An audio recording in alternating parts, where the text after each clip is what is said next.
जय हिंद। आप सभी लोगों का बीआरएस क्लासेस में स्वागत है। और आज हम पढ़ेंगे हिंदी पेडोलॉजी के में आपका भाषा शिक्षण के 17 सिद्धांत, जो आपके 2 नंबर के पूछे जाते हैं, चाहे आपका सी टेट हो चाहे एमपी टेट हो। तो हमारा फोकस मेनली क्या रहेगा, एमपी टेट, उस हिसाब से आपकी क्लास चलेगी। तो चलिए शुरुआत करते हैं आपका भाषा शिक्षण के 17 सिद्धांत, जहाँ से आपके 2 नंबर के क्वेश्चन आते हैं। चलिए शुरुआत करते हैं। आपका भाषा शिक्षण में ये संक्षिप्त आप मतलब 15 से आपका 17 मिनट में आपका 17 सिद्धांत कंप्लीट हो जाएंगे, और आपका एकदम सरल भाषा में। चलिए शुरुआत करते हैं। पहला सिद्धांत कौन सा है? अनुबंधन का सिद्धांत। पहला सिद्धांत कौन सा है? अनुबंधन के सिद्धांत, यानी टाइप थ्योरी ऑफ कंडीशन। इसमें क्या है, भाषा विकास में अनुबंधन या सहचर्य का बहुत बड़ा योगदान है। सहसावस्था में जब बच्चे शब्द सीखते हैं तो सीखना मूर्त नहीं होता, बल्कि किसी मूर्त वस्तु से जोड़कर शब्दों की जानकारी दी जाती है। उदाहरण के लिए, जैसे आपका भाषा में अनुबंधन सहचर्य बहुत बड़ा योगदान है। अनुबंधन का मीन्स क्या होगा? जैसे आप कलम कहने पर, जब मान ली कोई बच्चा है, उसको कलम कह रहे हैं, तो कलम के साथ क्या करें, उसको कलम दिखाएं भी। ये क्या है? अनुबंधन, यानी उसके साथ सहचर्य। आप मतलब जो चीज़ आप, जैसे आप कलम कह रहे हैं तो कलम दिखाएंगे तो बच्चों के दिमाग में होगा कि ये कलम इसे कहा जाता है। इसी तरह अगर पानी या दूध कहने पर क्या है, उसे पानी या दूध दिखाया जाए, तभी ये क्या है, अनुबंधन है सहचर्य, यानी दोनों के बीच संबंध बन रहा है। इससे बच्चा क्या है, जल्दी सीखेगा।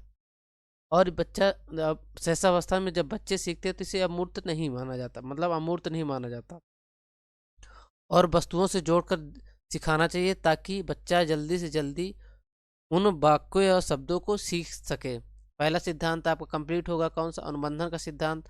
अब देख लेते हैं दूसरा सिद्धांत, अनुकरण का सिद्धांत, यानी थ्योरी ऑफ इमिटेशन। जैपनीज, सरली, कर्टी तथा वैलेंटाइन, यहाँ से आपको एक क्वेश्चन कंप्लीट हो जाता है। जैपनीज, सरली एवं वैलेंटाइन द्वारा आपका अनुकरण का सिद्धांत दिया गया है। इसमें क्या कहा गया? मनोवैज्ञानिकों ने अनुकरण द्वारा भाषा सीखने का अध्ययन किया है। भाषा सीखने का अध्ययन किया है। इसका मत है कि अपने परिजनों तथा साथियों का भाषा अनुकरण करके सीखते हैं। यानी अगर आपके घर में छोटा सा बालक है, तो जब जो कुछ भी आप बोलते हैं उसे आपका अनुकरण करके, देख करके वह क्या है, सीखता है। जो कुछ भी आप, जैसे आप पानी बोलते तो वह क्या बोलता है? मानी। भले शब्द को बराबर नहीं बोल पाता, लेकिन क्या है, उसको अनुकरण करके वह बोलता है। इससे क्या है, साथियों में भाषा अनुकरण करके सीखते हैं, चाहे आप परिवार हो चाहे मित्र में हो। तो आपका इस तरह का हो जाएगा अनुकरण का सिद्धांत। तीसरा कौन सिद्धांत है आपका? चॉम्स्की का भाषा अर्जित करने का सिद्धांत। ये बेहद इम्पोर्टेंट है, क्योंकि आपको पूछ देगा चॉम्स्की का सिद्धांत कौन सा है, तो भाषा अर्जित करने का सिद्धांत किसका है? चॉम्स्की का है। चॉम्स्की महोदय जी का कहना है कि बच्चों की निश्चित संख्या से कुछ निश्चित नियमों का अनुकरण करते हुए वाक्यों का निर्माण करना सीख जाते हैं। इन शब्दों से नए नए वाक्यों और शब्दों का निर्माण होता है। इन वाक्यों का निर्माण बच्चों के जिन नियमों के अंतर्गत चॉम्स्की के जेनरेटिव ग्रामर की संज्ञा प्रदान की जाती। जिससे देखिए, बच्चे की निश्चित संख्या से कुछ निश्चित नियमों का अनुकरण करते हुए वाक्यों का निर्माण करते हैं। जैसे बच्चा का, फिर पढ़ा, बड़ा का पढ़ा, फिर बाद माँ पढ़ा, तो क्या हो गया? काम। इससे क्या हो जाए, बच्चे के निश्चित नियमों और अनुकरण करते हुए वाक्यों का निर्माण करना, वह धीरे धीरे क्या हो जाता है, सीख जाता है। इन शब्दों से नए नए वाक्यों या शब्दों का निर्माण करता है। जैसे अभी हमने बात की का, धीरे धीरे का सीखा, बड़ा का सीखा, इसके बाद क्या सीखा, आपका का 12 खड़ी सीख गया। इसके बाद क्या है, आप अगर व्यंजन सीख गया, तो क्या है, इससे क्या है, जब दोनों को सीख गया तो का, बड़ा का, फिर माँ, यानी काम को एक वाक्य का निर्माण कर सकता है बच्चा, और नए नए वाक्यों का निर्माण करते हैं। इन वाक्यों के निर्माण बच्चे जिन नियमों के अंतर्गत कहते हैं, जैसे जिन वाक्यों का निर्माण करता है उसे अब चमस्की जी ने जेनरेटिव ग्रामर की संज्ञा दी है। यानी बालक जो अपने द्वारा वाक्य का या शब्दों का निर्माण करता है, उसे चमस्की जी ने जेनरेटिव ग्रामर की संज्ञा दी गई है। अब देख लेते हैं आपका अगला सिद्धांत, अभिप्रेरणा एवं रुचि का सिद्धांत। हिंदी पाठ्य सामग्री में उसकी शिक्षण प्रणालियों का चुनाव बच्चों की रुचि एवं आवश्यकताओं के अनुरूप किया जाना चाहिए। उन्हें भाषा सीखने के प्रेरित करने के लिए आवश्यक है। अब प्रेरणा यानी रुचि का सिद्धांत, यानी बालक जिस शब्द में मतलब जिस तरह रुचि ले रहा है उसी तरह शिक्षक को क्या है पढ़ाना चाहिए। यानी हिंदी पाठ्य सामग्री में आपका शिक्षा प्रणालियों में बच्चों की रुचि जैसी रुचि है उसी तरह पढ़ाना चाहिए, ना कि जो शिक्षक है वह अपने आप को सर्वोपरि मान के जैसा चाहे वैसा पढ़ा सके। तो आपका चुनाव में बच्चे की रुचि और आवश्यकताओं के अनुसार ही आपको बच्चों का क्या होना चाहिए, पढ़ाना चाहिए। ये क्या है, प्रेरणा एवं रुचि का सिद्धांत। इससे बच्चे रुचि लेंगे और भाषा सीखने में उन्हें जल्दी भाषा सीखेंगे। पांचवा सिद्धांत देख लेते हैं, आपका क्रियाशीलता का सिद्धांत। क्रियाशीलता सिद्धांत, अब क्रियाशीलता के लिए छात्रों से प्रश्न पूछना, स्कूल में साहित्यिक कार्यक्रम चलाना, छात्रों में उसके क्रियाशील रखना और पाठों का अभ्यास कराना, मौखिक एवं लिखित कार्य कराना आदि कार्य किए जा सकते हैं। यानी बालक स्कूल में है तो उसे क्या है प्रश्न पूछना, स्कूल में मतलब साहित्यिक कार्यक्रम कराना, इससे क्या है बालकों में रुचि होगी और वह क्रियाशील होगा और नए नए शब्द सीखेगा और नई नई जानकारी के लिए वह उत्साहित होगा। यह एक ऐसा सिद्धांत है आपका क्रियाशील का सिद्धांत है। और पाठों का अभ्यास कराना ताकि बच्चा लगातार क्रिया करके वह नए नए शब्द और नए नए वाक्य सीख सके। ये क्या आंसर हो जाएगा आपको क्रियाशीलता का सिद्धांत। छठवां कौन सा है आपका अभ्यास का सिद्धांत। अभ्यास का सिद्धांत किसने दिया है, तो क्या आप लगाएंगे थॉर्नडाइक जी ने। ये तीन और मूल सिद्धांत हैं आपका। तो अभ्यास का सिद्धांत किसने दिया है, थॉर्नडाइक जी महोदय जी ने। भाषा, उन्होंने क्या कहा है कि भाषा एक कौशल है और इसका विकास अभ्यास पर ही निर्भर है। भाषा के कलात्मक एवं भाव दोनों ही अभ्यास सर्वथा आवश्यक है। क्या है, भाषा एक कौशल है, इसका विकास अभ्यास पर ही निर्भर है। भाषा के कलात्मक एवं भाव दोनों ही क्या है अभ्यास सर्वथा आवश्यक है। ये क्या है अभ्यास का सिद्धांत है जिन्हें थॉर्नडाइक महोदय जी ने कहा है। अब देख लेते कौन था सातवां सिद्धांत आपका है जीवन समन्वय का सिद्धांत। जीवन समन्वय का सिद्धांत क्या है आपका, मनोवैज्ञानिकों ने यह सिद्ध किया कि बच्चे उन विषयों एवं क्रियाओं में अधिक रुचि लेते हैं जो उनके वास्तविक जीवन से संबंधित होती है। अध्यापक को पढ़ाने के लिए जिस सामग्री का चयन किया उसका संबंध बच्चों के जीवन से आवश्यक हो। यानी क्या कह रहा है जीवन समन्वय सिद्धांत में, यानी बालक आपको जो शिक्षक पढ़ा रहे हैं वह उसके क्या है मातृभाषा, यानी जो जिस परिवेश से आया उससे रिलेट करके उससे संबंध बना करके बच्चों को सिखाने का प्रयास करेंगे। इससे क्या होता है बालक का जो सीखने की प्रवृत्ति होगी वह तेजी से होगी और उत्साहित होगा बच्चा और सीखने में जल्दी क्रियाशील होगा। जीवन समन्वय सिद्धांत में आपका बच्चों से रिलेटेड अब जिस परिवेश में उस परिवेश से बच्चों को सिखाना चाहिए शिक्षक का महत्वपूर्ण कर्तव्य होता है। अब देख लेते हैं आठवां सिद्धांत कौन सा है, पर निश्चित उद्देश्य एवं पाठ्य सामग्री का सिद्धांत। अध्यापक, इस सिद्धांत में आपका अध्यापक शिक्षण पूर्व पाठ के उद्देश्य एवं उद्देश्यों की प्राप्ति के लिए विषय सामग्री का चयन बच्चों के स्तर के अनुकूल करना चाहिए। मतलब क्या कह रहे हैं निश्चित उद्देश्य एवं पाठ्य सामग्री, यानी अगर बच्चा तीसरी कक्षा में पढ़ रहा है तो उसे तीसरी कक्षा की बुक के अनुसार उसकी योग्यता के अनुसार पढ़ाना चाहिए। ना कि आपका तीसरी क्लास में आपका बच्चा पढ़ा है तो आप डायरेक्ट पाँचवीं क्लास में आपके पाँचवीं बुक से आप पढ़ाने लगे। ये क्या है, क्या हो जाएगा बच्चे के मानसिक अनुकूलन से अनुरूप हो जाएगा और बच्चा इससे क्या हो जाएगा आपका बच्चों को सीखने में कठिनाई होगी। तो बच्चा जिस मतलब क्लास में है और जिस योग्य है, मतलब दूसरी क्लास में आपको दूसरी तरह की बुक आपका सेकेंड क्लास में है तो उसी तरह की बुक आपको पढ़ानी है सेकेंड क्लास की, जिससे बच्चों को सीखने में जल्दी हो और सीखने को आसानी हो। अब देख लेते हैं अगला सिद्धांत व्यक्तिक भिन्नता का सिद्धांत। एक ही कक्षा में छात्रों में व्यक्तिक भिन्नताएं होती हैं। कोई छात्र शुद्ध उच्चारण नहीं करता तो किसी का लेख स्पष्ट नहीं होता, का वाचन ठीक नहीं तो किसी लेख अशुद्ध होता है, कोई मौन पाठ नहीं कर पाता तो कोई कई बार याद करने पर भी तथ्य भूल जाता है। इसलिए अध्यापक को इन सबकी व्यक्तिगत भिन्नताएं एवं कठिनाइयों को ध्यान में रखकर शिक्षण कार्य संपन्न करना चाहिए। जैसे मान लीजिए मैं किसी सब्जेक्ट में पढ़ाने में बहुत निपुण हूँ, लेकिन अगर देखेंगे तो किसी सब्जेक्ट में मेरे क्या है कुछ चीज़ों में मेरी निपुणता कम है। उसी तरह आप देखेंगे किसी सब्जेक्ट में आपकी निपुणता भी अधिक है, लेकिन किसी सब्जेक्ट में आप निपुण, ये क्या है, आपकी व्यक्तिक भिन्नता को दर्शाता है। यानी अलग व्यक्ति, अलग अलग व्यक्ति में अलग अलग आपकी योग्यता एवं गुण होते हैं। उसी तरह छात्र में आपका कोई छात्र शुद्ध उच्चारण करता है तो कोई लेख स्पष्ट नहीं कर पाता, किसी का वाचन ठीक नहीं है, तो क्या है, मतलब व्यक्तिक भिन्नता सिद्धांत में बालक विभिन्न तरह के हैं, जिनमें किसी को आपको कोई चैप्टर जल्दी समझ में आता है, किसी कोई शब्द जल्दी नहीं समझ में आता, तो उसे क्या है, उसे बार बार आपकी व्यक्तिक भिन्नता और उसे सरल शिक्षण से उसे समझाना चाहिए, और क्या है, आपको उसी कठिनाइयों को दूर करना चाहिए। ये कौन सा सिद्धांत हो जाएगा, व्यक्तिक भिन्नता का सिद्धांत। आपका 10वां सिद्धांत है आपका अनुपात एवं क्रम का सिद्धांत। अनुपात एवं क्रम के सिद्धांत में देख लेते हैं। भाषा कौशल मुख्य रूप से 4 प्रकार के होते हैं: लेखन कौशल, अभिव्यक्ति कौशल, अभिव्यक्ति या कौशल, वाचन कौशल या पठन कौशल, और कौन सा हो जाएगा, श्रवण कौशल। भाषा कौशल मुख्य रूप से कितने प्रकार के होते हैं, तो आपका 4 प्रकार के। यहाँ से क्वेश्चन आपको तैयार होता है। क्वेश्चन आ गया कि भाषा कौशल में कितने मुख्य रूप होते हैं, तो 4 प्रकार होते, कौन कौन से, आपका लेखन कौशल, अभिव्यक्ति कौशल, वाचन या पठन कौशल, श्रवण कौशल। ये सभी कौशल भाषा, ये सभी भाषा कौशल आपस में संबंधित होते हैं। यदि बालक किसी एक भाषा कौशल में निपुण और अन्य में पिछड़ी है तो इसे शिक्षण की आवश्यकता ही माना जाएगा। इन सभी कौशलों का अनुपात सही होना चाहिए।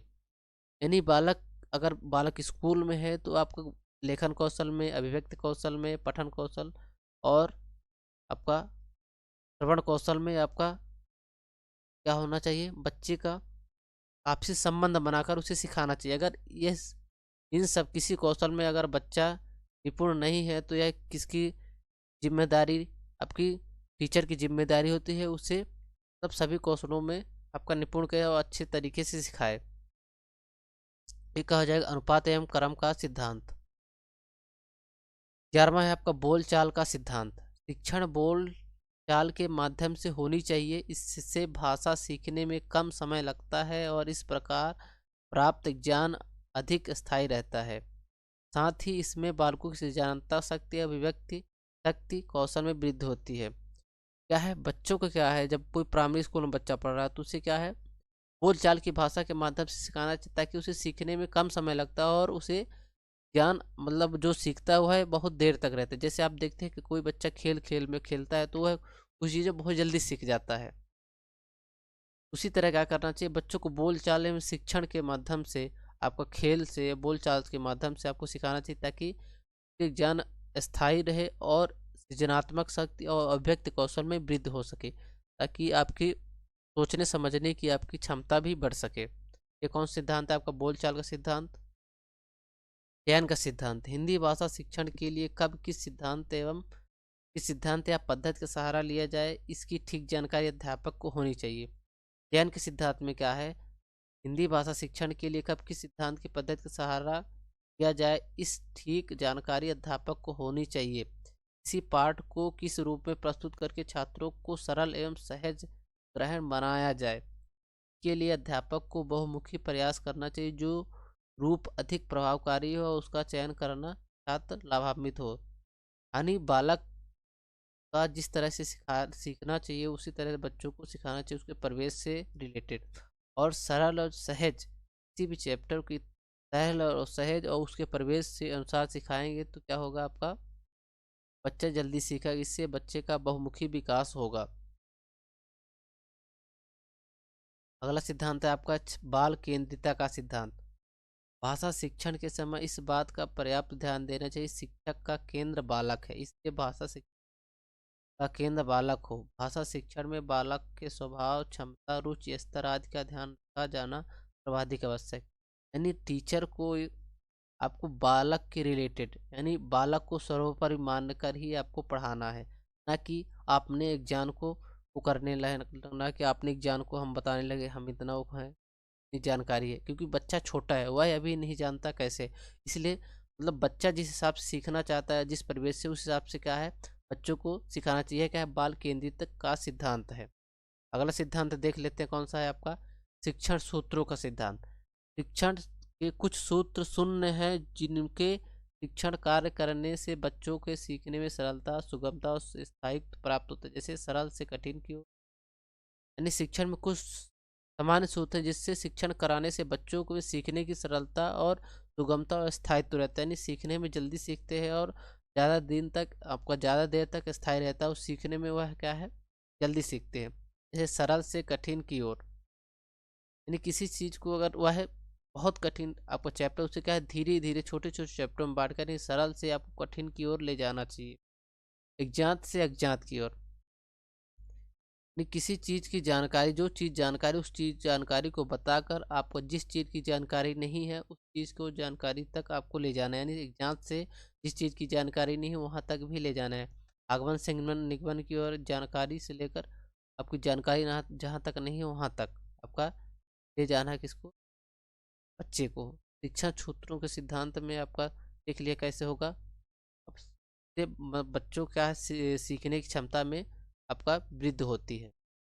अगला सिद्धांत कौन सा है, साहचर्य का सिद्धांत। बच्चे दूसरे को सुनकर बोलना तो सीख ही रहते हैं, किंतु इस प्रकार के अधिगम के लिए पर्याप्त संख्या में इस भाषा के बोलने का साहचर्य मिलना आवश्यक है। बच्चे माँ को माँ या मोम कहने के साथ पहचानना और समझना तभी सीख सकें जब माँ के उच्चारण के साथ स्वयं माँ, और पिता या पापा के उच्चारण के बाद स्वयं पिताजी को देखेगा। यानी क्या कह रहा है बच्चा, कुछ भी चीज़ अगर मान लीजिए सिखा रहे हैं, तो आपको गिनती सिखा रहे हैं तो उस हिसाब से आपको अबेकस होना चाहिए ताकि बता सके 1 मीन्स 1, 2 मीन्स 2 आपको में अबेकस में दिया रहता है। उस हिसाब से क्या है बच्चा देखेगा तो क्या है जल्दी सीखेगा, यानी जिस परिवेश से आपका सीख रहा है बच्चा, उस हिसाब से आपको बच्चे को सिखाना है। यह क्या है, सहचर्य का सिद्धांत है। अगला सिद्धांत है आपका आवृत्ति का सिद्धांत। मनोवैज्ञानिक प्रयोगों से यह सिद्ध हो चुका है कि भाषा सीखने आवृत्ति का बहुत महत्व है। सीखी हुई बात को जितना अच्छी तरह दोहराया जाएगा वह उतने ही अधिक देर तक याद रहेगी। यानी बच्चा अगर किसी चीज़ को सीखने में रुचि ले रहा है तो उस सीखो को उस सब्जेक्ट या भाषा को अच्छी तरह सिखाना चाहिए ताकि वह ज़्यादा देर तक याद रख सके और उसे दोहराने में भी सरलता हो। ये कैसा सिद्धांत है, आवृत्ति का सिद्धांत।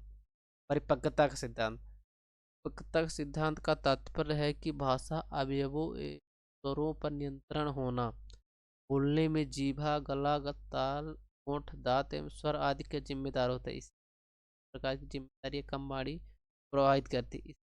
इन सभी अंगों में परिपक्वता होती है जो भाषा नियंत्रण होता है, अभिव्यक्ति अच्छी हो जाती है। यानी कोई देखते हैं कोई बालक जब छोटा रहता है तो पानी को मानी कहता है, लेकिन धीरे धीरे जब वह बड़ा होता है क्या होता है, वह अपने आप पानी को पानी बोलने लगता है। तो ये क्या है, परिपक्वता के अनुसार उसके आपका विकास होता है, तो क्या सीख लेता है आपका बोलना और समझना हर एक सीख लेता है। यहाँ से आपका 17 सिद्धांत आपके खत्म होते हैं। आपका आपको अगर वीडियो का जैसा लगा हो, अच्छा लगा हो वीडियो, तो आप लोग लाइक सब्सक्राइब शेयर कीजिए। आप देख लीजिए 18 मिनट के समथिंग हो रहा है और 18 मिनट में आपके 17 सिद्धांत कंप्लीट हो रहे हैं। ना कोई अदर बात करते हुए, ओनली ऑन कैसे टॉपिक टू टॉपिक पर। तो आपको अगर वीडियो अच्छा लगा तो लाइक सब्सक्राइब शेयर कीजिए, और जो इसके हकदार हैं यानी जो एमपीटीटी के लिए आपकी तैयारी कर रहे हैं उसको इस चैनल पर जरूर बताइए कि यहाँ आपका सब्जेक्ट टू सब्जेक्ट और आपका जो पढ़ाने से रिलेटेड एकदम चर्चा होती है।